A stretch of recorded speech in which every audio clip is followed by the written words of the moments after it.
Your child just hit their sibling, or threw a toy across the room, or screamed, "I hate you," in your face. Your heart is racing. Your jaw is tight. Every instinct is telling you to yell, to punish, to make them stop. And in that moment, you have a choice. You can crush the behavior and the spirit, or you can correct the behavior and protect the spirit. Most parents don't realize there's a difference, but there is. And that difference determines whether your child grows up confident, emotionally intelligent, and cooperative, or anxious, disconnected, and defiant. Today, we're breaking down the neuroscience and psychology behind why children misbehave, and the exact strategies emotionally intelligent parents use to discipline without yelling, shaming, or breaking connection. Because here's the truth, most parenting advice gets wrong. Behavior is not disobedience. Behavior is communication. And when you understand what your child is trying to communicate, everything changes. Let's start with the most important shift you'll ever make as a parent. Stop seeing misbehavior as defiance. Start seeing it as distress. When your child throws a tantrum, hits, talks back, or refuses to listen, they're not trying to manipulate you or ruin your day. They're showing you that something inside them is overwhelming. Maybe they're tired, hungry, overstimulated, frustrated, or scared. Maybe their prefrontal cortex, the part of the brain responsible for impulse control and emotional regulation, is completely offline because they're in fight or flight mode. And when that happens, no amount of logic, consequences, or lectures will work, because the thinking brain is shut down. Dr. Daniel Siegel, a leading neuroscientist and child development expert, teaches that you cannot reason with a dysregulated child. You have to regulate them first. That means connection before correction. When your child is in the middle of a meltdown or acting out, their nervous system is flooded with stress hormones. They're not capable of learning, listening, or reflecting in that moment. What they need is co-regulation. They need your calm presence to bring their nervous system back to baseline. Only then can you address the behavior. Here's what that looks like in real life. Your 4-year-old just hit their brother because he took their toy. Your instinct might be to immediately punish. "We don't hit, go to your room." But that response teaches shame, not skills. Instead, try this. First, ensure safety. Separate the children if needed. Then, get down to your child's level. Make eye contact. Take a deep breath and say something like this. "I see you're really upset. Your brother took your toy and that made you mad. It's okay to be mad. It's not okay to hit. Let's take some big breaths together." Notice what just happened. You acknowledged the emotion. You validated the feeling. You set a boundary around the behavior. And you offered co-regulation. This approach does 3 powerful things. It calms the nervous system. It teaches emotional literacy. And it maintains connection, which is the foundation of all future cooperation. When children feel understood, they listen. When they feel safe, they learn. Now, I know what some of you are thinking. But if I validate their feelings, won't they think the behavior is okay? Won't they just keep doing it? No, and here's why. Validating feelings is not the same as condoning behavior. You can say, "I understand you're angry," without saying, "and hitting is fine." In fact, when you validate the emotion first, your child is far more likely to accept the boundary you set afterward. Because they feel heard. And humans, even small ones, are hardwired to cooperate with people who make them feel heard. Let me give you the neuroscience behind this. When a child is dysregulated, their amygdala, the brain's alarm center, is in control. The prefrontal cortex, the reasoning and decision-making part, goes offline. This is a biological response, not a choice. So, when you yell, threaten, or punish in that moment, you're adding more stress to an already overloaded system. The child's brain interprets your anger as danger, which keeps them stuck in fight or flight. But when you stay calm, when you validate and connect, you activate the ventral vagal system, the part of the nervous system responsible for safety and social engagement. Your calm literally regulates their chaos. Before we go deeper into the exact phrases and techniques, if this is already shifting how you think about discipline, I need you to do something. Hit that like button. Drop a comment and tell me, what's your biggest struggle with discipline right now? Subscribe to the Parenting Blueprint for strategies grounded in neuroscience and real-world parenting. We also have a membership with 2 exclusive levels offering early access, bonus content, and a community of parents learning these exact tools. If you're ready to discipline with connection, not control, check it out below. So, what does connection-first discipline actually look like in the everyday chaos of parenting? Let me give you a framework you can use starting today. It's called the 4 R's: recognize, regulate, relate, then resolve. This is how you correct behavior without crushing spirit. Before you react, pause and ask yourself, what is my child trying to communicate? Are they tired, hungry, overwhelmed, or feeling disconnected from me? Behavior is the symptom, not the problem. When you start looking beneath the behavior, you stop taking it personally. Your child isn't trying to ruin your day. They're struggling, and they don't have the words or skills to tell you yet. You first, then them. You cannot calm a dysregulated child if you're dysregulated yourself. So before you respond, take a breath. Ground yourself. Remind yourself, my child is not giving me a hard time. They're having a hard time. Then focus on calming them. Get down to their level. Use a soft voice.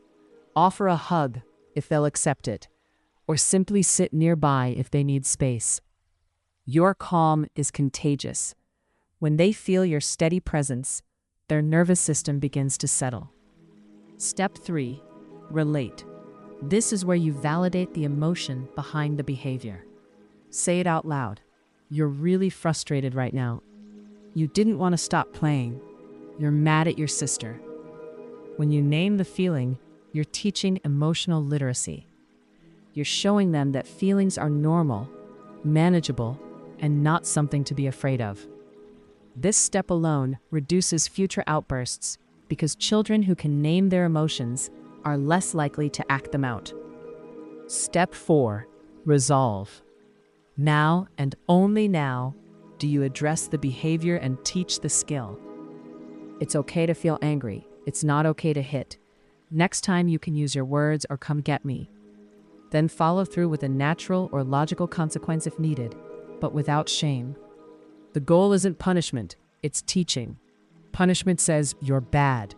Teaching says you made a mistake, and here's how to do better next time. Here are the powerful phrases that build cooperation instead of resistance. Instead of stop crying right now, try, I see you're upset, I'm here. Instead of why don't you ever listen, try, I need you to put your shoes on. Can you do that, or do you need help? Instead of you're being so bad, try, that behavior doesn't work. Let's try again. Notice the difference? One approach shames the child. The other addresses the behavior while preserving dignity. Let's talk about what not to do, because these common responses backfire every time. Don't yell. Yelling activates the threat response and shuts down learning. Don't shame. Shame damages self-worth and creates disconnection. Don't use punishments that humiliate, like public shaming or withholding love. And don't say things like, you're making me so angry, or why can't you be more like your brother? These statements teach children that they are responsible for your emotions, and that love is conditional. Instead, discipline with empathy and boundaries. Empathy says, I understand this is hard for you. Boundaries say, and this is what's okay and what's not. Together, they create safety and structure, which is exactly what children need to thrive. Now, let's address the question every parent asks. But what about consequences? If I don't punish them, won't they just keep doing it? Here's the truth. Consequences are important, but punishment and consequences are not the same thing. Punishment is designed to make a child feel bad, so they won't repeat the behavior. It's rooted in shame and fear. Consequences, on the other hand, are teaching tools. They're connected to the behavior, they're respectful, and they help the child learn cause and effect. Natural consequences happen on their own. Your child refuses to wear a coat, they get cold. They don't eat dinner, they get hungry before bed. You don't need to add anything. The consequence teaches the lesson. Logical consequences are related to the behavior and decided by you. Your child throws their toy, the toy gets put away for the rest of the day. They refuse to clean up, the activity ends.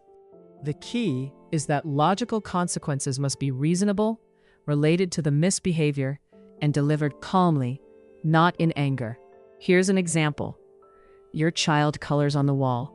A punishment approach. You're in big trouble. No screen time for a week. What's wrong with you? A consequence approach. I see you colored on the wall. Walls are not for coloring. Let's get a sponge and clean it together. Then we'll put the markers away until you're ready to use them only on paper. One creates shame. The other teaches responsibility and offers a path forward. And here's the most important part.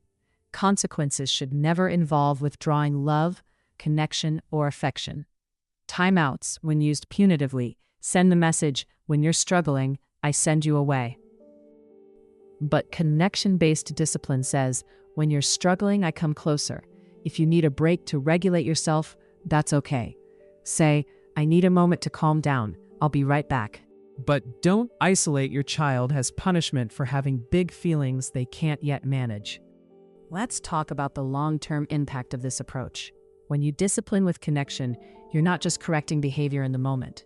You're building emotional intelligence.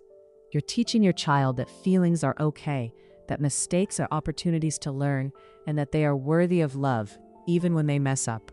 These children grow into adults who can regulate their emotions, take responsibility for their actions, communicate their needs, and form healthy relationships. That's the goal. Not perfect obedience, emotional resilience, and self-awareness. Compare that to children raised with harsh punishment, shame, and disconnection. Research shows these children are more likely to struggle with anxiety, low self-esteem, difficulty trusting others, and either become overly compliant, losing their sense of self, or rebellious, rejecting all authority. The cost of controlling through fear is massive. You might get short-term compliance, but you lose long-term connection and confidence. So here's the golden rule of discipline. Correct the behavior, protect the spirit. Every time you respond to misbehavior, ask yourself, will this approach teach my child the skill they're missing, or will it just make them feel small? Will this strengthen our connection or damage it? Because discipline is not something you do to a child. It's something you do for a child. It's guidance. It's teaching. It's showing them how to be human in a world that's often overwhelming. Before we close, I need to hear from you. Hit that like button if this changed how you think about discipline. Drop a comment and tell me, what's one phrase you're going to try this week?